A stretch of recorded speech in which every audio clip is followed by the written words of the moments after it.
اگر حضرت یعقوب علیہ السلام عالم الغیب تھے تو رو رو کر آنکھیں کیوں سفید کر بیٹھے؟ میں نے کسی کو گالی تو نہیں دی، مزاج نہیں ہمارا، میں نے کسی کی ذات پر تنقید نہیں کی، طبیعت ہی نہیں ہماری۔ حضرت یعقوب ہر جگہ موجود ہوتے تو آنکھیں کیوں سفید کرتے؟ عالم الغیب صرف یہ میں تمہید ہے، ابھی تو بڑی بات آئے گی انشاءاللہ۔ اب پتہ نہیں میرا ساتھ کتنا دے سکتے ہیں۔ ڈاکٹر صاحب میرے بھائی ہیں، مجھ سے بڑی محبت کرتے ہیں، مجھے بڑی محبت ہے، فرماتے ہیں پہلے کیوں میں کروں گا؟ میں نے کہا ٹھہریے، آپ مقامی ہیں اور آپ اپنی زبان میں گفتگو کریں گے، آپ ہمارے لیڈر ہیں، بڑے ہیں، قائد ہیں، آپ کی گفتگو مفصل ہوگی تو آپ ذرا ذہن حاضر کیجیے، میں بات آگے چلا رہا ہوں۔ پھر ذرا محبت سے نام لیجیے، میں حوالہ کھولوں۔ عالم الغیب کون ہے؟ یہ میرے سامنے 20واں پارہ، سورت کا نام سورت النمل، آیت نمبر 65 میں نے کھولی ہوئی ہے۔ فرمایا قل یعلم من فی السماوات والارض الغیب الا اللہ۔ اعلان فرما دیجیے میرے حبیب صلی اللہ علیہ وسلم، آسمانوں میں جتنی مخلوق ہے وہ بھی غیب نہیں جانتی، زمین والی مخلوق بھی غیب نہیں جانتی، کوئی فرشتہ غیب نہیں جانتا، کوئی انسان غیب نہیں جانتا، کوئی جن غیب نہیں جانتا، عالم الغیب ہے تو الا اللہ۔ جملہ کہہ دوں، کمبر والا بھی غیب نہیں جانتا، نہیں سمجھے آپ؟ سمجھے ہی نہیں ہے، کمبر والا بھی غیب نہیں جانتا، کمبر والا زندہ بھی غیب نہیں جانتا، کمبر والے مردے بھی غیب نہیں جانتے۔ عالم الغیب کون ہے؟ میرا فیصلہ نہیں ہے، قرآن ہے، قرآن۔ اللہ فرماتے وہ کہتے ہیں میں دائیں بائیں بغل میں آپ کو مکہ مدینہ دکھاتا ہوں، جو حلالی ہوگا اس کو نظر آئے گا۔ اب کون کہ میں حلالی نہیں ہوں؟ میں نے کہا دوسروں کو بعد میں دکھانا، پہلے یہ بتا کعبہ شریف کے دروازے کتنے ہیں؟ پھر یہ بغل میں دکھا دروازے کتنے، خود بتا۔ مسجد نبی کے دروازوں کا نام کیا ہے یہ بتا، نہیں سمجھے گا؟ تیری جو بغل میں ہے نام تو بتا، پھر خود فیصلہ کر تو کون ہے۔ نہ تم صدمے ہمیں دیتے، آپ کو پتہ نہیں کیا حالات ہے سر میں، نہ تم صدمے ہمیں دیتے، نہ ہم فریاد یوں کرتے، نہ تم صدمے ہمیں دیتے، نہ ہم فریاد یوں کرتے، نہ کھلتے رات سربستہ، نہ یوں رسوائیاں ہوتی۔ اونچا بولنا، عالم الغیب کون ہے؟ ہر جگہ موجود کون ہے؟ یہ بھی اللہ کریم کے قرآن کا فیصلہ ہے۔ اللہ تیرے اب نجومیوں کو تو عالم الغیب نہیں مانو گے، نجومی بیٹھا ہے، بورڈ سامنے لگایا ہوا ہے، جو چاہو سو پوچھو۔ سندھ کے سادے لوگ ہیں، جی میری قسمت بتانا، میری قسمت کیا ہے؟ لکیریں دیکھ کر وہ جھوٹی باتیں کر رہا ہے۔ اب آپ خیال، جس بیچارے کو اپنی قسمت کا پتہ نہیں ہے، تیری میری قسمت کیا بتائے گا؟ کوئی زندہ عالم الغیب نہیں ہے، کوئی مردہ عالم الغیب نہیں ہے، عالم الغیب اللہ ہے۔ یہ میرے سامنے سورہ یونس، بس وہی بات ہے، میرے سامنے سورہ یونس، سادہ کم قرآن نو پڑھنا، کوئی منے یا نہ منے، پتہ نہیں یہ طرح کی سمجھو گے کہ سادہ کم قرآن کو پڑھنا، کوئی منے یا نہ منے، دوئے جہانیاں ماریا ویسی جرا ہاتھ قرآن کی بھلے۔ یہ میرے سامنے 11واں پارہ اور سورت کا نام ہے سورہ یونس۔ اللہ تیرے سمجھانے کے انداز پہ قربان جاؤں، اللہ اللہ۔ اللہ فرماتے وما تقول فی شان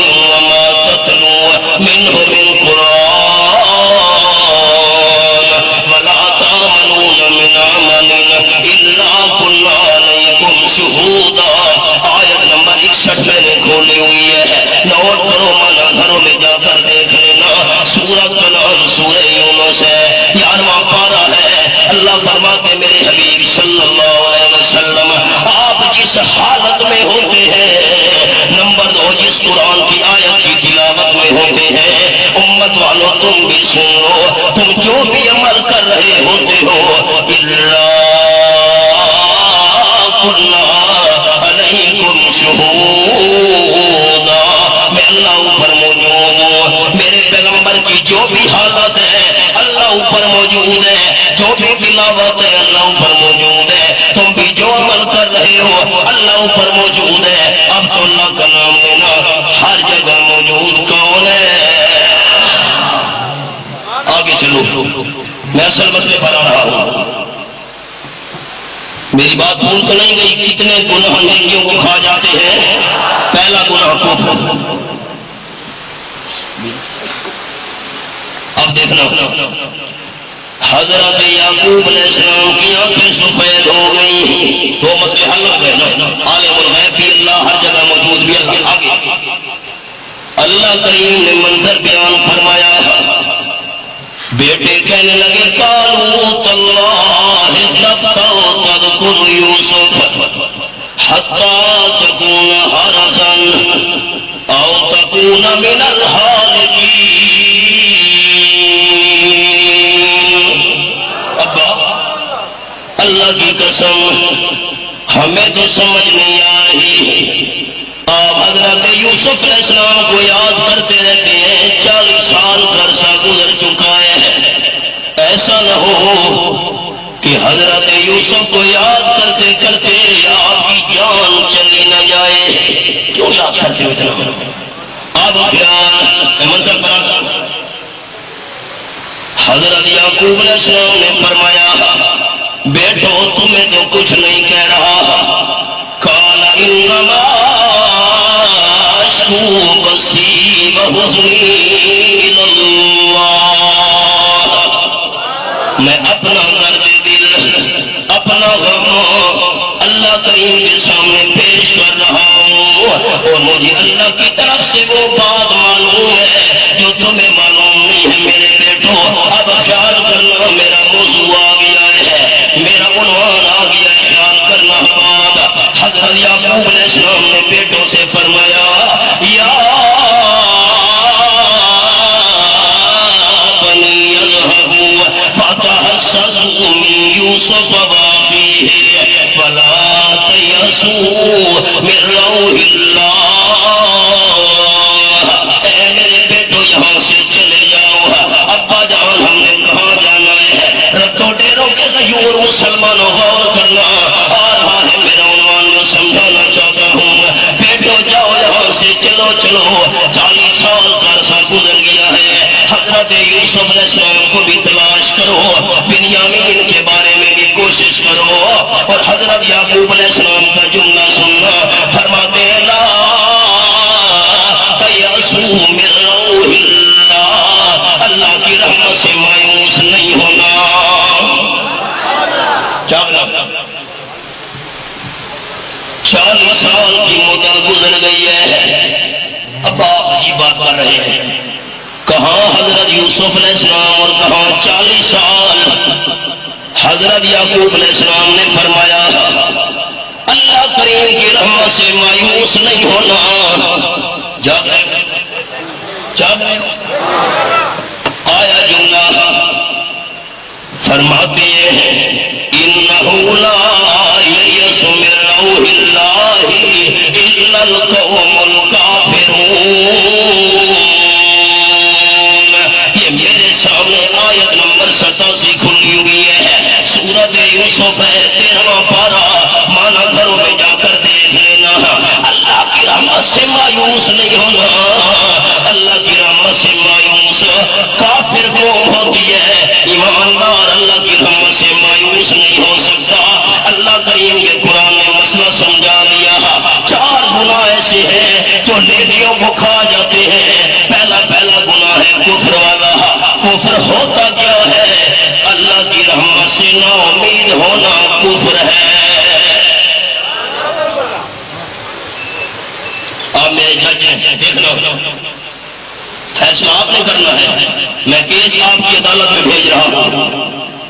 قرآن قرآن پاک کہتا ہے اللہ کی رحمت سے مایوس ہونا کفر ہے. اللہ کی رحمت سے مایوس ہونا، چپ کر گئے ہو، قرآن کی تائید. اللہ کی رحمت سے مایوس ہونا، جو اللہ کی رحمت سے مایوس ہو گیا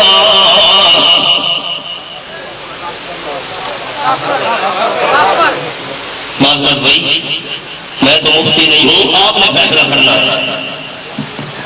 قرآن پاک محمد جاگنا، اللہ کی رحمت سے نا امید ہونا کفر ہے، اور کفر ایسا گناہ ہے بندے کی ساری نیکیوں کو برباد کر دیتا ہے. جو قبر والے سے بیٹا مانگ رہا ہے یہ اللہ کی رحمت سے نا امید ہے کہ نہیں ہے؟ آپ چپ کر گئے. بابا میری تیرے آگے، تیری اللہ کے آگے، اللہ میری سنتا نہیں ہے، تیری موڑتا نہیں ہے. جو بندہ یہ کہہ رہا ہے اللہ میری نہیں سنتا، اللہ کی رحمت سے مایوس ہوا کھڑا ہے. جو کہتے ہیں اللہ کریم میری سنتا نہیں ہے، اللہ کی رحمت سے نا امید کھڑا ہے. اللہ کی رحمت سے نا امید ہونا اللہ کا قرآن کہتا ہے کفر ہے، کفر ہے، اسلام نہیں ہے. اب فیصلہ کرو، اولاد کی ضرورت پڑ جائے قبر سے مانگنا ہے یا اللہ سے مانگنی ہے؟ اور جو اللہ کا در چھوڑ کے جا رہا ہے مایوس ہے کہ نہیں ہے؟ ہاں آپ چپ کر گئے. اللہ اللہ ان کو شکوہ ہے، دلیل قرآن سے دوں گا، ان کو شکوہ ہے ہمارا مدعا ملتا نہیں، دینے والے کو گلا ہے کہ گدا ملتا نہیں. بے نیازی دیکھ کر بندے کی کہتا ہے کریم، دینے والا دے کسے دست دعا ملتا نہیں. یہ میرے سامنے رب العالمین کی نارہ کتاب کھلی ہوئی ہے. اللہ تیرے سمجھانے کے انداز پہ قربان جاؤں. سورت کا نام ہے سورت الانبیاء. 120 سال کی عمر والا پیغمبر اللہ سے بیٹا مانگ رہا ہے. اللہ فرماتے وَزَكَرِيَّا إِذْ نَادَىٰ رَبَّهُ رَبِّ لَا تَذَرْنِي فَرْدًا وَأَنْتَ خَيْرُ الْوَارِثِينَ. آیت نمبر 87 ہے، سورت الانبیاء 17واں پارہ ہے. 120 سال کی عمر والے بوڑھے پیغمبر نے بیٹا کس سے مانگا؟ اللہ کی رحمت سے مایوس نہیں ہے. عرض کرتے ہیں میرے رب انی وہن العظم منی وشفال الراس شیبا ولم اکن بدعائک رب شقیا.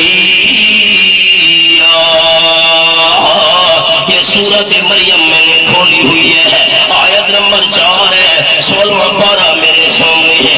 اللہ میرے سر کے بال سفید ہو گئے، اللہ میرے جسم کی ہڈیاں کمزور ہو گئی ہیں، لیکن تیری رحمت سے مایوس پھر بھی نہیں ہوا.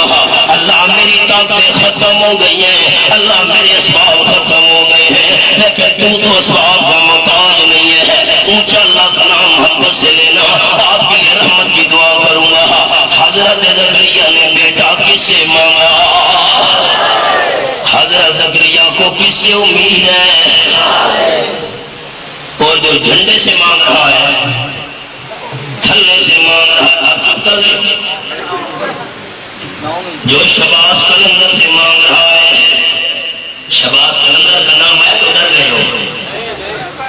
نہ زندہ کچھ کر سکتا ہے نہ مردہ کچھ کر سکتا ہے، سب کچھ کرنے والا کون ہے؟ ڈرتے کیوں؟ ڈرتے کیوں؟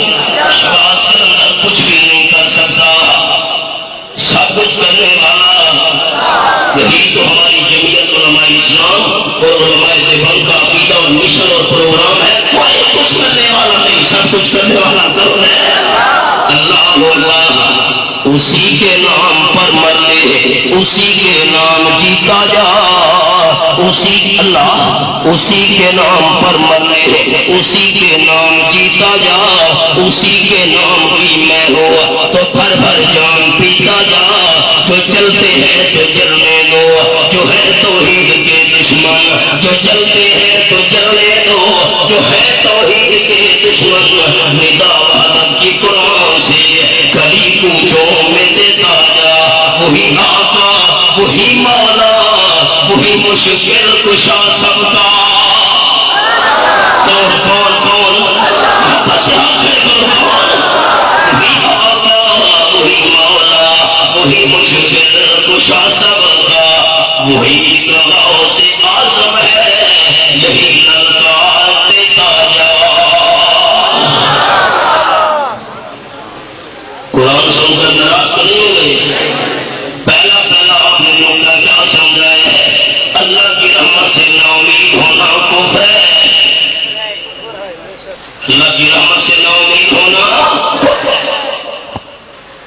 یہ کیا ہے قبر کے اوپر پتھر پڑا ہوا ہے اٹھا کر پھیر رہا ہے یہ بیماری ختم ہو جائے گی قبر کے اوپر لکڑی کا لاٹو پڑا ہوا ہے اٹھا کر جسم پر پھیرا جا رہا ہے قبر کی مٹی کھائی جا رہی ہے قبر کا نمک کھایا جا رہا ہے میری تکلیف دور ہوگی اس کو قبر کی مٹی سے امید ہے قبر کے نمک سے امید ہے قبر کے پتھر سے امید ہے اس کو اللہ کی رحمت سے نا امید ہو گیا رحمت سے امید نہیں رہی انہو لا ییس من روح اللہ الا القوم الکافرون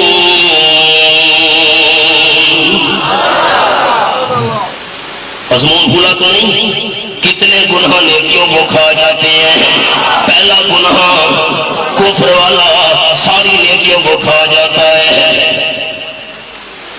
میری آپ بات سے یہ نہ سمجھے کہ میں قبروں کی زیارت نہیں مانتا قال النبی صلی اللہ علیہ وسلم زور القبور فإنها تذکر موتاکم وتزہدکم فی الدنیا آپ صلی اللہ علیہ وسلم فرماتے ہیں قبروں کی زیارت کیا کرو مردوں مردوں مردوں عورتیں نا مردوں کے لیے زور القبور قبروں کی زیارت کیا کرو قبروں کی زیارت کرنے سے تمہیں موت یاد آئے گی دنیا سے تمہارا دل ہٹ جائے گا آخرت تمہیں یاد آئے گی عورتوں کے بارے میں آپ صلی اللہ علیہ وسلم نے فرمایا لعن اللہ زائرات القبور والمتخذین علیہا المساجد والسرج جو عورتیں قبروں کی زیارت کے لیے جاتی ہیں ان عورتوں پہ اللہ کی لعنت ہو جو قبروں پر چراغ جلاتے ہیں قبروں کے سجدے کرتے ہیں ان پہ بھی اللہ کی لعنت ہو سجدہ کس کا حق ہے محبت کے ساتھ جمعیت کے غیور نوجوانوں مسلمانوں اراکین سجدہ کس کا حق ہے دوسرا حوالہ اگر آپ ناراض نہیں ہیں قرآن سن کر تو دوسرا حوالہ رب دکھاؤں گا سٹیج پر ذمہ دار احباب موجود ہیں یہ میرے سامنے 8واں پارہ اور سورت کا نام ہے سورت الاعراف یہ حوالہ میں نے کھولا ہوا ہے نوٹ کرو جن کو شک ہے مانا گھروں میں جا کر دیکھ لینا اللہ فرماتے حتی اذا جاءتهم رسلنا يتوفونهم قالوا اينما كنتم تدعون من دون الله آیا قرآن یہ آیت نمبر 37 ہے دیکھ رہے ہو شک تو نہیں ہے یہ 8واں پارہ ہے سورۃ الاعراف توجہ ہے